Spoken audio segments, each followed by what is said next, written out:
মাননীয় স্পিকার, এটা আমার উপজেলার বাঁচারাকুতি। আমি বাঁচারাকুতি নিয়ে কথা বলছি। হাজার হাজার ঘরবাড়ি প্রতিনিয়ত নদী গর্ভে বিলীন হয়ে যাচ্ছে। এই ব্যাপারে অতি দ্রুত পদক্ষেপ নেওয়ার জন্য আমি মাননীয় মন্ত্রীকে অনুরোধ করব। আব্দুল হান্নান মাসুদ, নোয়াখালী 6।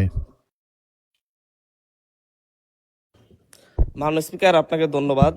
মাননীয় স্পিকার, মাননীয় পানি সম্পদ মন্ত্রী, আমার দ্বীপ উপজেলা হাতিয়ায় 2 পারের নদী ভাঙ্গন নিয়ে আমি ডিউ লেটার দিলে ওখানে সুপারিশ করেন প্রায় 2 মাস আগে বিভিন্ন জায়গায় ইমার্জেন্সি বেসিসে কাজ করার জন্য। কিন্তু আমার হাতিয়ার একমাত্র চলাচলের পথ আমাদের নলছিড়া ফেরিঘাট এবং চেয়ারম্যানঘাট ফেরিঘাট হুমকির মুখে। যে কোনো মুহূর্তে চেয়ারম্যানঘাট যে বাজারে প্রায় প্রতি বছর 5 থেকে 10 হাজার কোটি টাকার বাণিজ্য হয়, সেই বাজার যে কোনো মুহূর্তে নদীগর্ভে বিলীন হয়ে যেতে পারে। এবং আমার সানন্দী ইউনিয়ন প্রায় অর্ধেক নদীগর্ভে বিলীন হয়ে সুবর্ণচরের সাথে মিশে যাচ্ছে।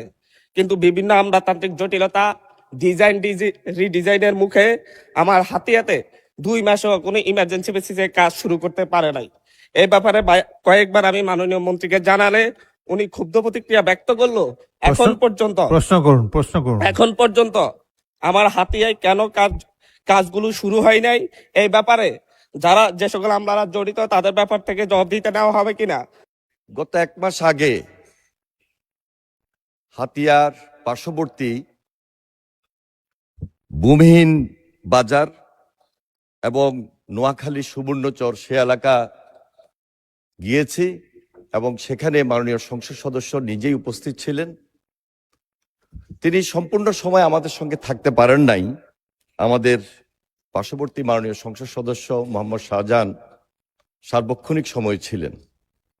আমরা তাৎক্ষণিকভাবে সিদ্ধান্ত নিয়ে সেখানে জরুরি ভিত্তিতে ইমার্জেন্সি ওয়ার্ক করার জন্য নির্দেশ দিয়েছি।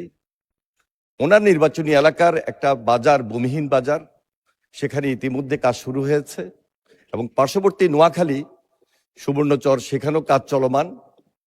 আমাদের এই হাতিয়ার দ্বীপটা এটা প্রকৃতির সঙ্গে যুদ্ধ করে সেখানের মানুষ বসবাস করছেন। সে এলাকায় একটা পার্মানেন্ট ওয়ার্ক চলমান রয়েছে। উনি যে ব্যাপারে এইমাত্র বলেছেন সেটি হলো চেয়ারম্যান ঘাট এবং হাতিয়া বাজার, এখানে 2টি ইমার্জেন্সি ওয়ার্ক কাজ করার জন্য আমরা ইতিমধ্যে নির্দেশনা দিয়েছি। আমরা আশা করছি খুব শীঘ্রই এর কাজ শুরু হবে। ধন্যবাদ মাননীয় স্পিকার।